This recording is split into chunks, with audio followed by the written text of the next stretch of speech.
This is part 2 of that couple. Um, I'm not gonna wake them up. Uh, so what I'm gonna do, I didn't recharge my camera because my camera went out. So I see this, people are being nosy, things of that nature.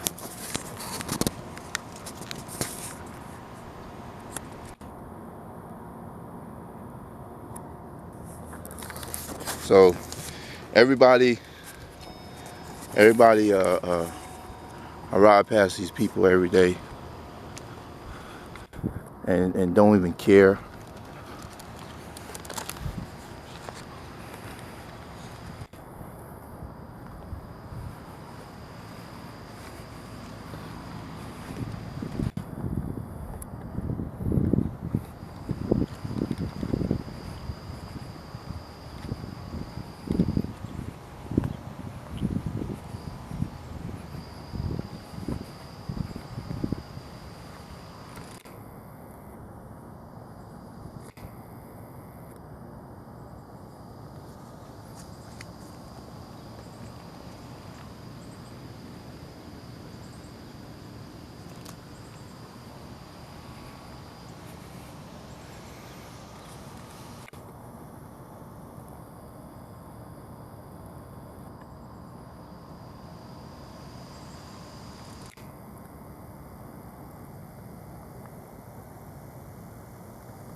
So what I did, I just went ahead and put $20 in the envelope and wrote a little note to them. Didn't let them know who they are. Just let them know I knew their kids and that the kids are doing well in school. And then I hope they get their act together because they really do need their mother and father to beat whatever they're trying to fight.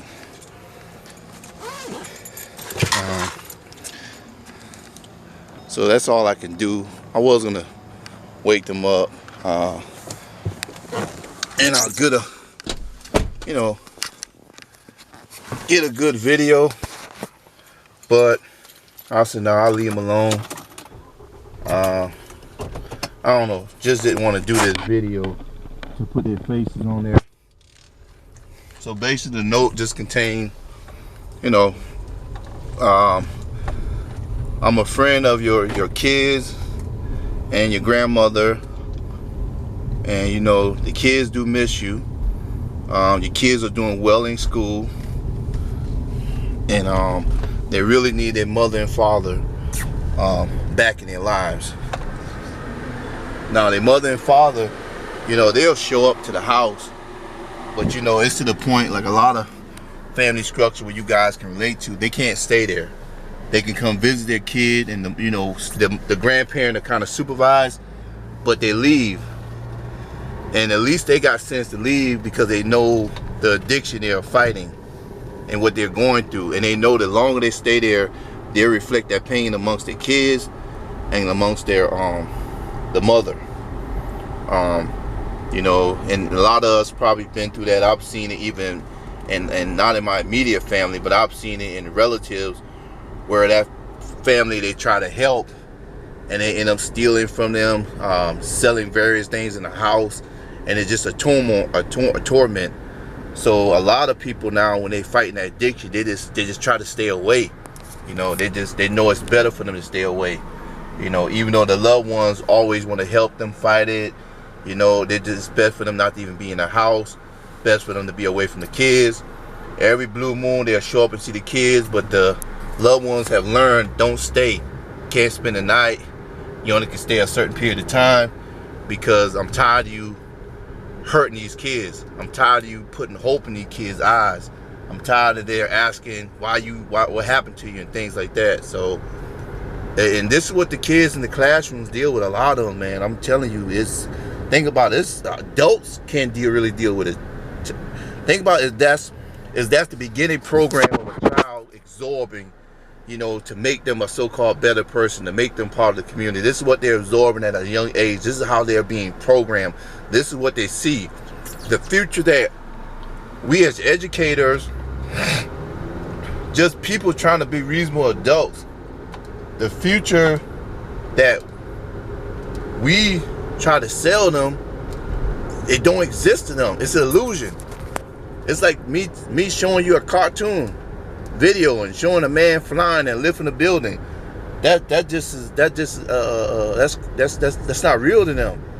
When you sit and you talk to them about what you can be in life and where you can go in life, they kind of get an observation of their future and what they can do in life when they go back to the household of the people that brought them in this world, the people that's supposed to be their mother, they're supposed to be their father.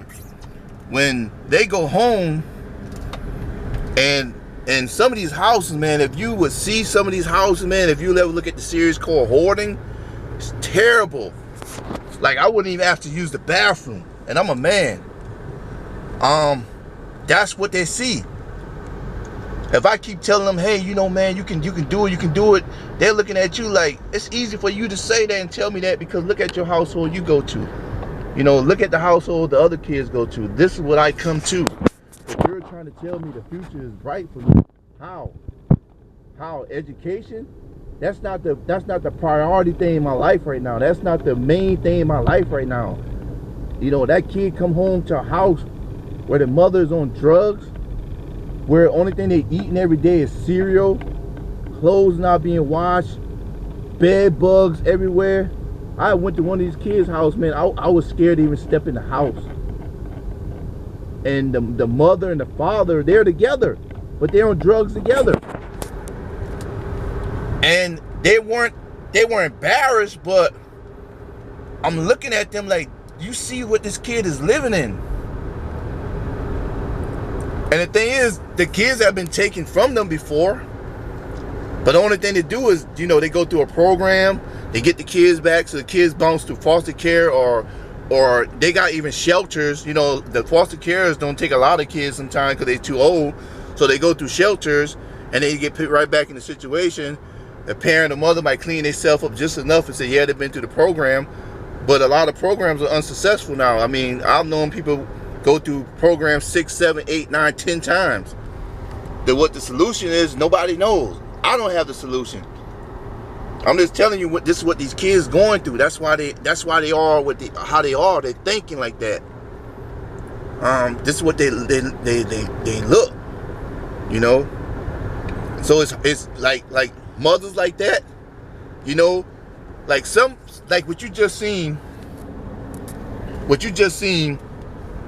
I've met parents that they're out there sleeping on a park bench or on a ground somewhere, or pass out because of the new type of drugs that goes through the systems, and the kid is at home by themselves. The 12-year-old, 11-year-old is home by themselves, and we as just people, we still shocked how did the kid get molested? How did she get molested? She's a 12-year-old girl that's not protected by a responsible adult, and she's left unattended. You know, she's left unattended, no food in the house, you know. So there's predators watch that stuff. You know, these men and women. People always think it's women. People always think it's men. It's women too. They watch parents like that are weak of the mind, weak of the spirit. They basically are the zombies, the Walking Dead. They watch people like that so they can easy creep in there and steal these kids' youth, steal their soul. You know, it's easy for them to do that. One place I do security on the side, I saw I'll put in another video on our, it's the slums. And when I mean the slums, like low income housing, they got like 8 floors. The grandmother was on the elevator with the niece. Well, the niece, she said niece, so I guess it's the aunt with the niece. 2 little girls, asked them what school they go to. I always ask kids what school they go to, and they were like 9. And went and sat in my car and chilled and was talking to one of the guys out there. one of the guys I talked to regular tried to get him, get his act together, And then the grandmother came back. She couldn't find the niece. She couldn't find her nieces. I'm like, what do you mean you can't find them? She said, I let them roam the hall. Why would you let them roam the hall? 2 9-year-old girls roam the hall in this type of environment, this type of complex. It's a place where you just know people really don't care what happens there. Security is just get there to protect to a certain extent, to report. Why would you let them roam by themselves? What didn't happen? We searching for the girls up and down. We knocking on doors. Bam. They're in this one old man room, and he's saying, I had some candy and I had some old snacks. I want to see what they wanted. Without even asking the grandmother. He just brought them in his apartment. And the son, who is mad that came from wherever he came, because he got like a good family, whatever. I said, yeah, but you know where they're at. Why do you even leave them here? Well, I'm working, I'm trying to do that. So you basically put them in the care of your sister, however the aunt is defined as niece or whatever, you left them in care of them. And then you're shocked this happened. Look at this place. Look at this place. That's why they got security here. Look at it. And the grandmother's like, these type of people. I'm like, what do you mean? You're their protector. How you just let them roam these halls?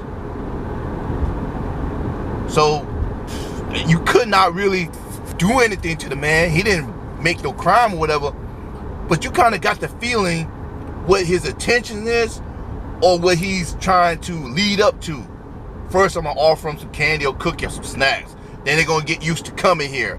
Then the grandma will get used to them coming here. Or the aunt will get used to them coming here. Right? Then they're going to fall into the trap. And then next thing you know, 20 years later, these girls are older. They talk about this traumatic story that happened to them because they went out the hall to the guy that always gave them snacks. Well, and the grandma not even supervised them. Not even, because he see the weakness. He see the weakness in the family structure. That's how those predators work. I be watching these. I be watching them, man. I be peeping little things. They just get they. And I can, if you talk to these girls in the classroom, you can see the things come out their mouth, and automatic. I'll be like, "Who you stay with? You stay with your dad?" They'll be like, "I stay with grandma." I'm like, "Where's your dad and mom?" And you'll hear little things like, "When you stay with your mom?" "Yeah, I stay with my mom." And little details of things. You'll see how the weakness of the structure, the protection of the child.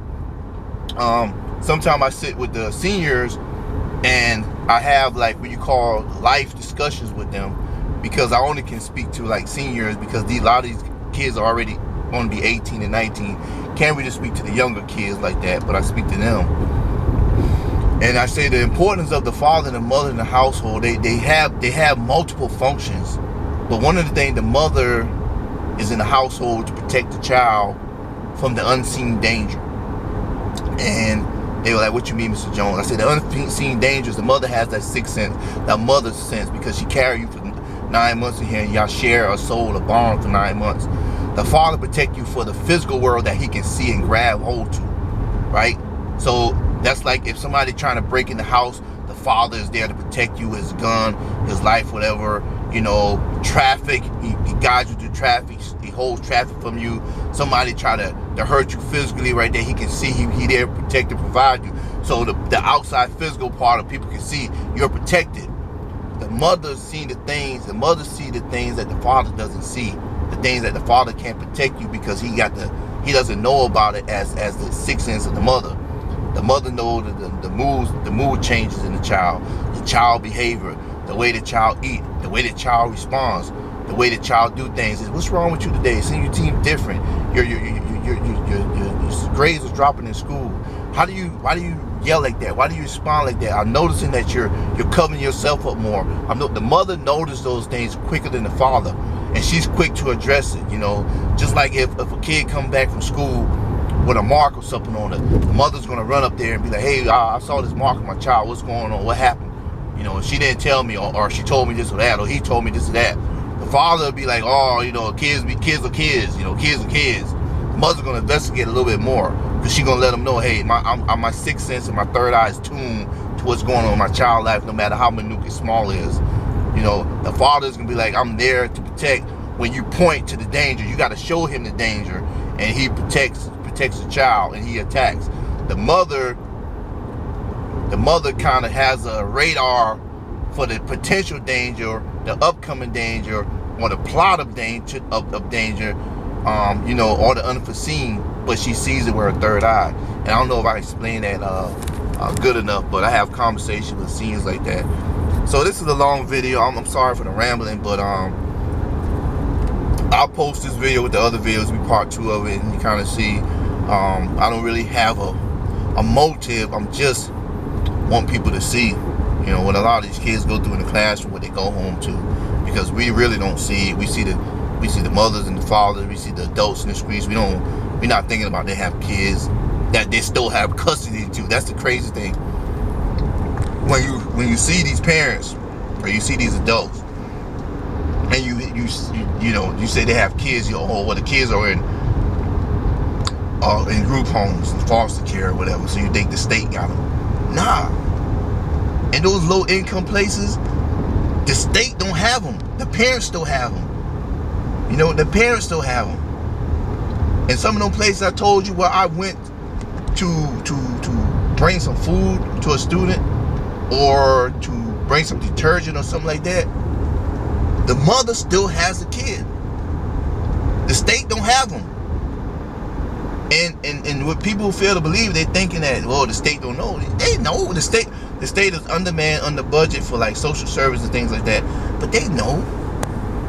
They don't care, or ain't nothing they can do, because it's probably a rotating door. You know, took the child away, child get put in custody care, the mother stopped using drugs for about a month or 2. The state issued the mother a better housing apartment. See, that some parents, man, I'm making this video. Some parents in those situations, the kids are their livelihood of the assistance and government things they get. They only can survive with a roof over their head, shelter, food, finance. They only can survive like that because of the child. Because everybody gonna pour everything they got into the child, even though they know the mother is the one that reaping the best benefit of it. So they'll keep those kids close to them because that'll provide them with apartment. Don't mean they're gonna take care of that apartment, be a responsible mother, cooking things like that. They'll provide them with apartment. They'll keep them kids close to them because then they'll provide them with food stamp, where they can put food in the apartment. Doesn't mean they're gonna give the kids healthy meals and things like that. It just means that they'll always have some food that's circulating within that apartment that they get free, and in that house they get free. They always keep the kids near them as much as they could, because they know they'll get free cell phone service or a phone or something like that. They always keep the kids near to them and close to them. They'll get that free service for lights and power and things like that. So the kids is the anchor. It's the livelihood of them. Even though they're messed up on drugs and things like that, you think they love the kid to the point of, I love my child, I die for my child. They love the kid because the kid is the connection for their life, their lifeline for them to survive. The kid sometimes makes it different from the parent being in the streets doing what they're doing, or being in the streets coming back to a house to lay their head on a pillow. And sometimes, man, it's one little girl, she always used to come to class with all these bite marks on them, and I knew their house was full of bed bugs, and that's what it was. But what can I do? You know, I can't just make accusations. I just can't report things. You don't have evidence, you know, and that can cause a big rip in the family. Sometimes you can do more harm than good. What's the answer? What's the solution? Nobody, I don't really know. Nobody has an answer solution, you know. I've seen cases where they try to help kids and end up making the situation worse. Like, they'll leave a household that you feel is